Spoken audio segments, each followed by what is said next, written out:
ഇന്നത്തെ പ്രധാനപ്പെട്ട കാര്യം ബാക്കി അസോസിയേഷനിലെ ആൾക്കാരെയൊക്കെ ഞങ്ങൾ ഇൻവൈറ്റ് സോ അവരായിട്ടൊക്കെ ഒന്ന് ഇത് സംസാരിച്ച് എന്താണ് അവർക്ക് പറയാനുള്ളതെന്നൊക്കെ അറിയാനുള്ള കാര്യങ്ങളാണ്. പിന്നെ 2-3 ചെറിയ കാര്യങ്ങളേ ഉള്ളൂ. എന്താണ് ശരിക്കൊന്ന് പറഞ്ഞോളൂ. ഞങ്ങളൊരു ഷോ ചെയ്യാൻ തീരുമാനിച്ചിട്ടുണ്ട്. മഴവിൽ മനോരമയായിട്ട് നമ്മൾ ഈ ഓഗസ്റ്റ് മാസത്തിൽ കൃത്യം ഡേറ്റ് ഫിക്സ് ചെയ്തിട്ടില്ല. ഓഗസ്റ്റ് മാസം അവസാനത്തോടു കൂടി നമ്മളൊരു അമ്മ ഷോ എല്ലാ കൊല്ലവും മഴവിൽ മനോരമയായിട്ട് ചെയ്യുന്നതാണ്. ആ ഷോ ചെയ്യാൻ തീരുമാനിച്ചിട്ടുണ്ട്.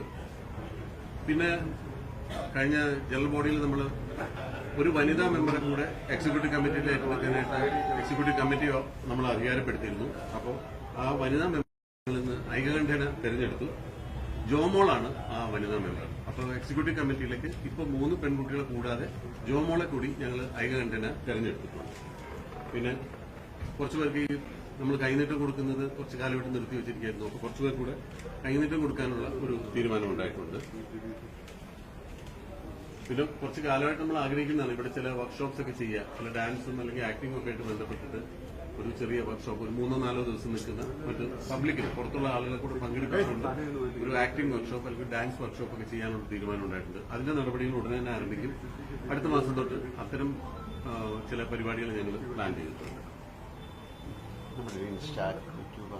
അതെ, ഇപ്പൊ കുറെ കാലമായിട്ട് ഞങ്ങളുടെ ഇൻസ്റ്റാ പേജ്, പിന്നെ ഫേസ്ബുക്ക് പേജ്, യൂട്യൂബ് ചാനലൊക്കെ ഒന്ന് ആക്ടിവേറ്റ് ചെയ്യണമെന്ന് വിചാരിച്ചിട്ട് നടന്നിട്ടില്ല. അപ്പോൾ പുതിയ ചില മെമ്പേഴ്സ്, വളരെ യങ്സ്റ്റേഴ്സിൽ നിന്ന് വന്നിട്ടുള്ള വിനുമോഹൻ, സരയു, ആൻസിബ, അനന്യ തുടങ്ങിയവർ അതിന്റെ ഒരു ചാർജ് ഏറ്റെടുത്തിട്ട് അത് ആക്ടിവേറ്റ് ചെയ്യാനുള്ള പ്രവൃത്തികൾ ആരംഭിച്ചിട്ടുണ്ട്. അങ്ങനെ വളരെ ചെറിയ ചെറിയ കാര്യങ്ങളേ ഉള്ളൂ. ഇത്തരം ഒരു വലിയ പ്രശ്നങ്ങളൊന്നും ഇത്തവണ ഉണ്ടായിട്ടില്ല.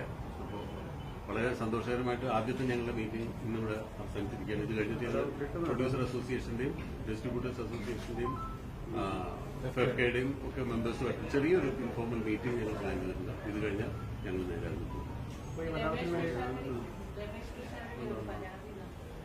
കഴിഞ്ഞല്ലോ. അഡ്വക്കേറ്റ്സുമായിട്ട് ഡിസ്കസ് ചെയ്തിട്ടുണ്ട്. അതിന്റെ കാര്യത്തിൽ പുതിയ നോംസ് ഉണ്ടാവും. അടുത്ത ഇലക്ഷനൊക്കെ അത്തരത്തിലുള്ള ഒരു പരാതി വരാത്ത രീതിയിൽ നോംസ് ഉണ്ടാവും. കാരണം വനിതകൾക്ക് വേണ്ടിയുള്ള സംവരണം, അവർക്ക് വേണ്ടിയുള്ള പ്രത്യേക മത്സരമില്ലെങ്കിൽ അവർ ഐകകണ്ഠേന 4 പേരെ തെരഞ്ഞെടുക്കും. അല്ലെങ്കിൽ അവർക്ക് വേണ്ടി പ്രത്യേക മത്സരം ഉണ്ടാവും.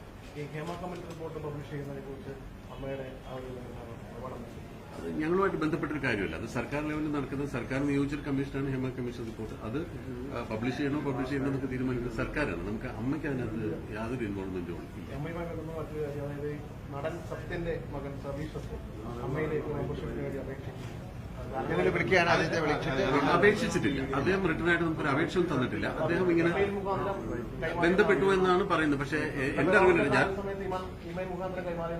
ഞാൻ എന്തായാലും ജനറൽ സെക്രട്ടറി സിദ്ദിഖ് ബന്ധപ്പെട്ടിട്ട് തീർച്ചയായിട്ടും അദ്ദേഹത്തെ നമ്മുടെ സംഘടനയിലേക്ക് സ്വാഗതം ചെയ്യാൻ ഞങ്ങൾക്ക് എല്ലാവർക്കും സന്തോഷം തന്നെയുള്ളൂ.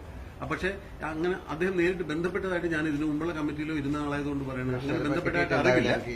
ഉണ്ടെങ്കിൽ തീർച്ചയായിട്ടും ഞങ്ങൾ നേരിട്ട് അദ്ദേഹത്തോട് സംസാരിച്ചിട്ട് അദ്ദേഹത്തെ വെൽക്കം ചെയ്യാൻ തന്നെയാണ് ഞങ്ങളുടെ തീരുമാനം. സ്വാഗതം ചെയ്യാൻ തന്നെയാണ് തീരുമാനം. ആരുടെ പരാതിയാണ്? ഒരാളും അങ്ങനെ പരാതി പറഞ്ഞിട്ടില്ല. ഞങ്ങൾ ഒന്നാമത് ഫീസ് വാങ്ങുന്നില്ല. ഇന്റേണൽ മാറ്ററാണ് എങ്കിൽ പോലും അങ്ങനെയുള്ള ഫീസിന്റെ കാര്യത്തിൽ ഇളവുകളും അതിന്റെ ഇൻസ്റ്റാൾമെന്റും ഒക്കെ നമ്മൾ ഇന്റേണലായിട്ട് തീരുമാനിച്ചിട്ടുണ്ട്. അത്തരം ഒരു പരാതി ഒരു ഭാഗത്തു നിന്നും ഉണ്ടാവില്ല. Thank you.